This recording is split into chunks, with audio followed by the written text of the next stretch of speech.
वारी असावी. नामस्मरणाने जीवनाचा उद्धार होतो. मायबापो येण्या जाण्याचं जी वार्यता आमची आहे ते मायबापो ते येणं जाणं म्हणजे पंढरपूरवरून विसापूर आणि विसापूरवरून पुन्हा पंढरपूर ही वारी नाही, हे येणं जाणं नाही. आम्ही जन्म आणि मृत्यूची वारी मायबापो आमच्या लक्षात आली पाहिजे. आणि याच वारी करता तुम्ही आम्ही जागं सुद्धा झालं पाहिजे का? तर नाथ बाबा सांगतात तुम्हाला जर हे आता नाही कळालं तर आयुष्य असंच निघून जाईल. म्हणून महाराज हे जरी न घाल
महत्वाची होती.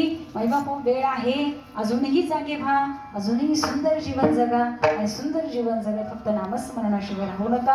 कारण आजच्या अभंगामध्ये तुकोबराने आम्हाला एकच सांगितलं, तुमची वारी आता बाकी कुठलंही तीर्थव्रत नेमक न करता वारी हे तुम्हाला सगळं काही पूर्णत्वाला नेऊन देईल. आम्ही एकादशी करू. एकादशी म्हणजे मायबापू उपाशी राहू आणि उपाशी राहून नामस्मरण मुखामध्ये रात्रंदिवस आणि अहर्निशी स्वरूपाचं करू, हे तुकोबरांचं वाक्य महाराज. त्यामुळे त्याच्या पाठीमागचा एकच उद्देश आहे की नामाशिवाय राहायचं नाही. एवढा गोड उद्देश आजच्या कीर्तनाची सार्थकता आहे. आजच्या कीर्तनाचा एवढाच गाभा आहे की आम्ही नामामध्ये पंढरपूरला जायचे. ठीक आहे ना? उगीच हे बडबड ते बडबड, हे असं ते तसं, काय सुंदर ड्रेस, काय सुंदर साडी, काय सुंदर डागण, काय ते कानातलं, काही नको महाराज. आता काही नको. असलं तरी काढा, ते पिशवीत घाला, नाहीतर घरी जाणारं कोण असेल ते माघारी गबाळ देऊन टाका. कारण आता आपण पंढरीला निघालो ना. या शेजारणीनं या शेजारणीनं बरं नाही केलं बया, मला पंढरीला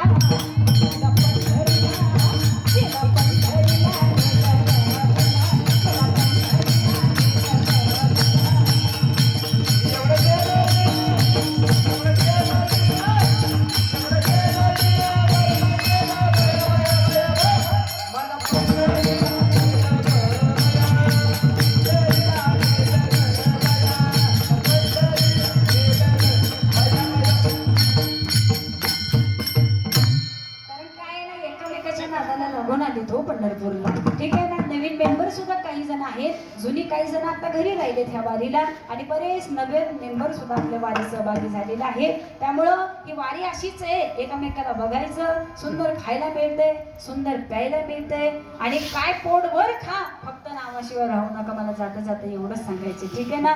मी तर खाऊन नुसते झोपा काढायच्या, मी एक तो कोपरा शोधायचा.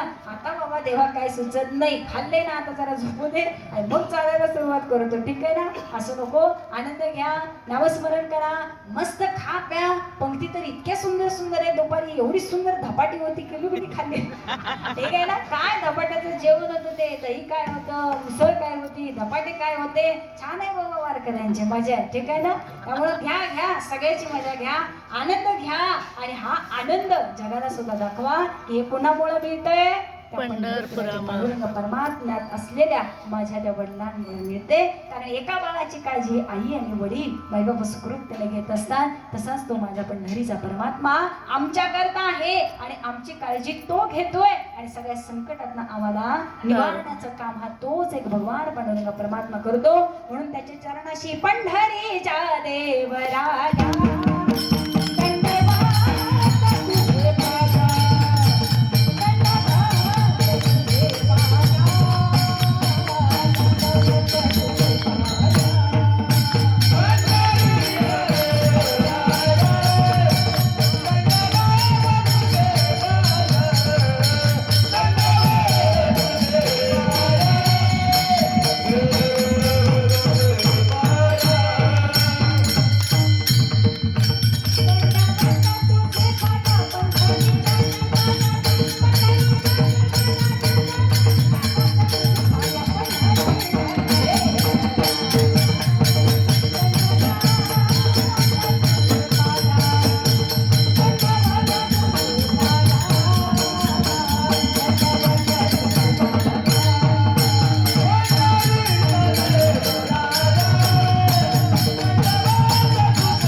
गायलं म्हणजे डोललं म्हणजे मी गायलं म्हणजे समाधान असं नाही. माझ्या साधू संतांनी जे शब्द लिहिले ना, बाई बाबा स्वतःचा अनुभव आहे. पण घरीच्या देवराया दंडवत तुझे पाया, खरं हृदयापासून आपला दंडवत तिथं असलाच पाहिजे. म्हणून नुसतं ऐकायचं नाही, ते रुजवण्याचा प्रयत्न केला पाहिजे. त्यावेळी बाई बाबा तुमचं जीवन हे नक्की सुधारेल असं म्हणायला हरकत नाही. कारण जो नुसता ऐकतो ऐकतो ऐकतो आणि सोडून देतो तो तसाच आहे तसा पाषाण राहतो. परंतु ज्याला एकच शब्द ऐकतो, एकच वाक्य ऐकतो आणि त्या मायबाप स्वतःमध्ये उतरवण्याचा प्रयत्न करतो, तो नक्की जीवनामध्ये वेगळं काहीतरी करीत असतो. म्हणून महाराज पुन्हा पुन्हा सांगावंसं वाटेल की माझ्या पंढरच्या पांडुरंग परमात्म्याला जे आवडेल, माझ्या माऊली तुकोबाला जे आवडेल ना, असं जीवन असावं. पाठीमागच्या महिन्यामध्ये 5 जूनला माझं आकाशवाणीला, सातारा आकाशवाणीला एक कीर्तन झालं. तो विषय होता पर्यावरण दिवस महाराज, ठीक आहे ना? त्या पर्यावरणाची काळजी घेणं हे तुमचं आमचं काम आहे. तुम्ही विचार करा की सुंदर वारी चालू आहे, निसर्ग सुद्धा आपल्याला साथ देतोय, थोडा हजेरी पण लावतोय, पुन्हा उघडतोय. आजच्या कीर्तनात तर थेंबर सुद्धा पाऊस नाही. कालचं कीर्तन म्हणे महाराजांचं कॅन्सल झालं. पाऊस मगाशी महाराज बोलले, ताई सांगा एवढ्या धावपळीने तुम्ही आलाय, पाऊस जर आला तर कीर्तन कॅन्सल होऊ नये. म्हणलं महाराज तुम्ही काळजीच करू नका. का? कारण मी आले म्हणजे त्याला काळजी आहे. आणि काय सांगावं, तो शब्द असाच बोलून गेले, परंतु खरंच निसर्गानं साथ दिली हो. नाही याला विचार आहे, यांच्या हरिपटावरच पावसाने हजेरी लावली. म्हणजे याच पावसाचं अगदी छान कृपा त्यांच्यावरती आहे. असं निसर्गाला जपलं पाहिजे. जिथं कुठं बसाल तिथं पाण्याच्या बॉटल असतील, मायबाप बॉटल आपल्या बरोबर बॅगेत घ्या. तिथं कचरा करायचा नाही, कागद इथं टाकून मायबाप पुढे निघून जायचं नाही. कारण